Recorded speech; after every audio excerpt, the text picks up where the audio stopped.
আসসালামু আলাইকুম রহমতুল্লাহি ওয়া বারাকাতুহু। অন্যান্য মশলা মাসাইলের ন্যায় আল্লাহর সাক্ষাৎ এ বিষয়েও মুসলমানরা অতিরিক্ত ও কমতির দিক থেকে বিভিন্ন দলে বিভক্ত হয়েছে।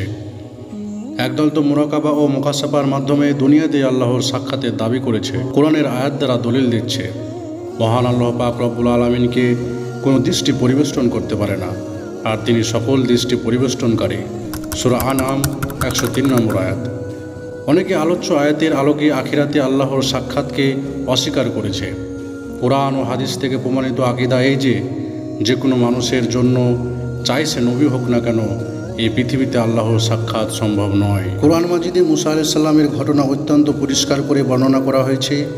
যখন তিনি ফেরাউনের হাত থেকে মুক্তি পাওয়ার পর বনী ইসরায়েলকে সাথে নিয়ে সিনা নামক দ্বীপেও পৌঁছলেন, তখন মহান আল্লাহ তাকে তুর পাহাড়ে ডাকলেন, আর সেখানে 40 দিন অবস্থান করার পর তাকে তাওরাত দান করলেন। তখন মুসা আলাইহিস সালাম আল্লাহর দিদারের আগ্রহ করল, তাই তিনি আরজ করলেন, হে আমার প্রভু, আমাকে অনুমতি দাও যেন আমি তোমাকে দেখতে পাই।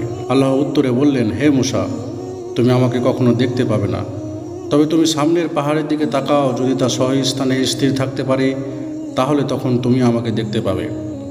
অতঃপর তার প্রতিপালক যখন পাহাড়ের আলোক সম্পাদ করলেন, তখন তা পাহাড়কে চূর্ণ বিচূর্ণ করে দিল, আর মুসা আলাইহিস সালাম সংজ্ঞাহীন হয়ে পড়ে গেল। যখন তার চেতনা ফিরে আসলো, তখন সে বলল, আপনি মহিমাময়, আপনি পবিত্র সত্তা, আমি তওবা করছি, আমি সর্বপ্রথম গায়েবের প্রতি ঈমান আনলাম।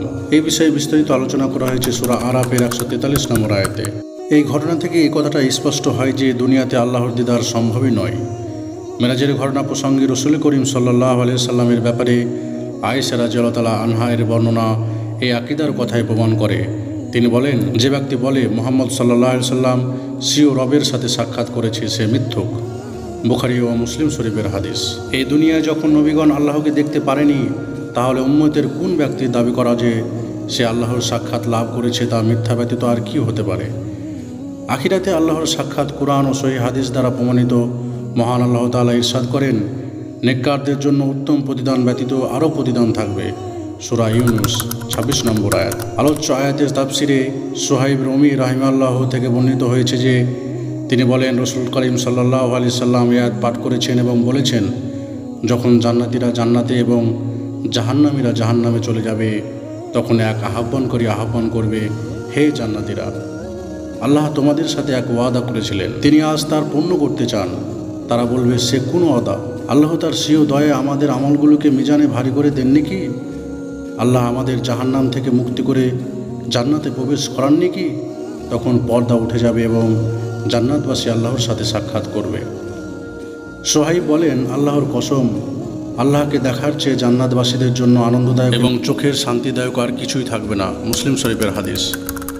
মহান আল্লাহ পাক অন্যত্র ইরশাদ করেছেন, সেদিন কোন কোন মুখমণ্ডল উজ্জ্বল হবে, তারা তাদের প্রতিপালকের দিকে তাকিয়ে থাকবে।